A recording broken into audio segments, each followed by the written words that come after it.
Maniniwala ka ba pag sinabi kong treatment lang ang nakagawa nito na na-achieve namin ang ganito ka-straight, smooth, and silky hair kahit na ang buhok ni client ay sunog dahil sa kanyang previous rebond at bleach hair niya, mga sis? Well, kung nagdududa ka, panoorin natin ang videong ito and take note lang, panoorin natin mula umpisa hanggang dulo para malaman natin kung paano ko to ginawa at kung paano natin ito na-achieve. At ito lang naman yung current hair status ng buhok ni client bago natin siya gawin, mga sis.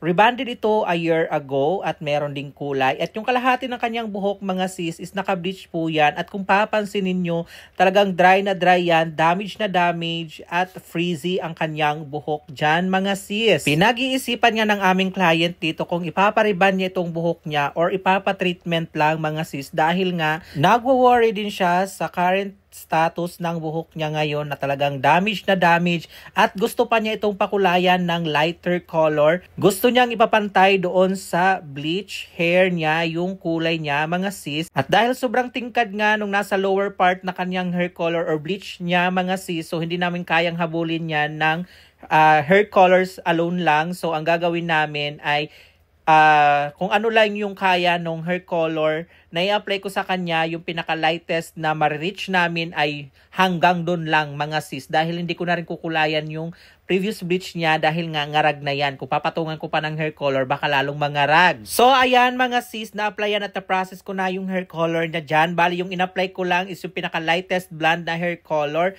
at hindi ko na ginalaw yung bleach part niya dahil masyado na nga po yung frizzy and damage. So, doon lang kami nag-focus ng pagkukulay ng kanyang buhok. After ma-process at makulayan ng kanyang buhok, ay winash namin ito with shampoo.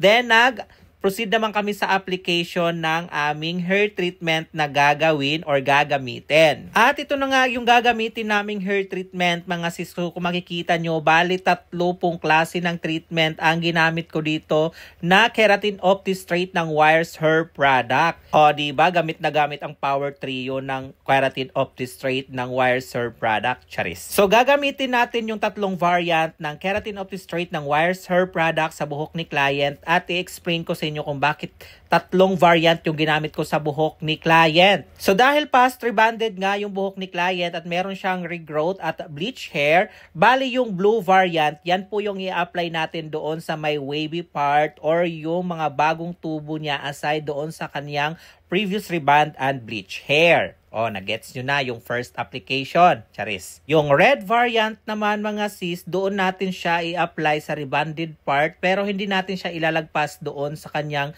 bleach area or bleach part dahil yun ay sunog na.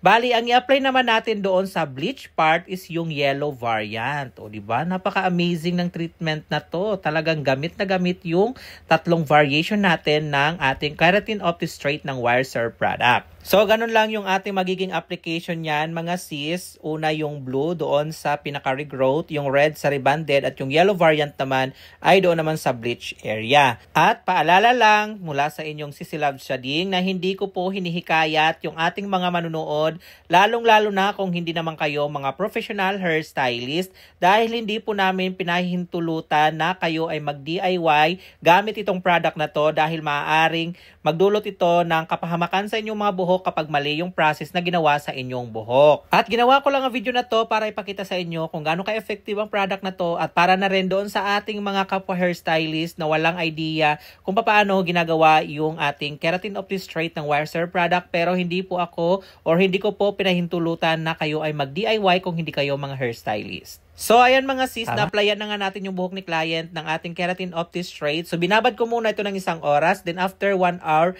nag-checking ako, re-application na din sa buhok ni client din. Nag-additional ako ng another 1 hour na babad. So, all in all, 2 hours ko siyang binabad bago ko siya binanlawan ng running water lang. Wala tayong nilagay ng shampoo and conditioner. And after ko mabanlawan ng buhok ni client at bago kami mag-proceed sa blow drying, ay inisprayan ko muna nitong Kerafix Heat Protectant Spray yung buhok ni client. After that, nag-proceed kami sa blow drying and blinodjay namin ng 100% at syempre gumamit kami dyan ng magic brush mga sis. So yan na yung naging result ng buhok ni client after namin siyang ma-blow dry. After mapatuyo, nag-proceed kami sa hair ironing process at ito na yung naging result after namin siyang ma-plancha. So straight na siya dito at kung mapapansin natin, okay na rin yung lower part, yung bleach area niya, na wala na yung pagka-damage. Pero syempre, hindi tayo magre-rely dyan dahil yan po ay naka-plancha. Syempre, same day wash tayo ngayon mga sis. Babanlawan natin agad-agad yung buhok ni client para makita natin yung result ng buhok ni client after natin siyang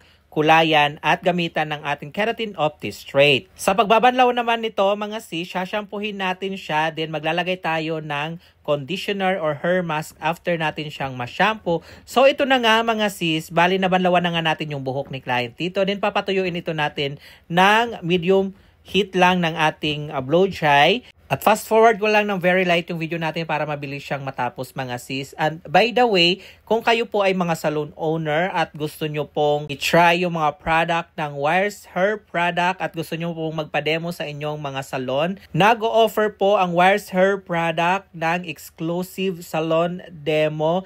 Kinakailangan nyo lang pong i-purchase yung ultimate bundle or package ng Wires Hair Product para ma-avail nyo po yung salon exclusive demo. At para sa mga karagdagang impormasyon tungkol dyan mga sis, pwede nyo po akong i-PM or pwede nyo pong i-message ang Wires Hair Product FB page for your inquiries or for more information. So ito na mga sis ang naging result after natin siyang mapatuyo. So nag-straight na siya, shiny at nabawasan na rin yung pagka-damage ng buhok ni client. At ito naman yung result ng buhok ni client after natin siyang ma-blow dry ng bonggang-bongga at magupitan na rin yung mga dulo ng kanyang buhok. Tinanggal natin yung mga split ends. At syempre dahil maganda talaga siya dahil bagong gawa. Syempre nagpa-send tayo ng ating clients feedback and after wash result na din para makita natin kung ano yung tsura ng buhok niya kapag napaliguan na or si client ang nagpaligo ng kanyang buhok. At yan nga po, nag-feedback na si client at sabi niya, nabanlawan ko na po, yan po ang result after. Thank you so much po, nabuhay ulit yung hair ko. Super shiny and super lambot pa. Literal po, nawala talaga yung sunog. Ang galing nyo. Sabi. Charing. At ito nga yung buhok ni client after nga niyang maliguan. So, what can you say about this mga sis? Treatment lang po yan at hindi po natin na-reband. And that's it for today's video. What do you think guys with this hair transformation? Please comment below. At kung nagustuhan nyo naman po ang ating video ito, please don't forget to like, share, and follow our page for more hair transformation. And this is Charing saying, have a great hair day always mga sisi. Until our next video. Bye!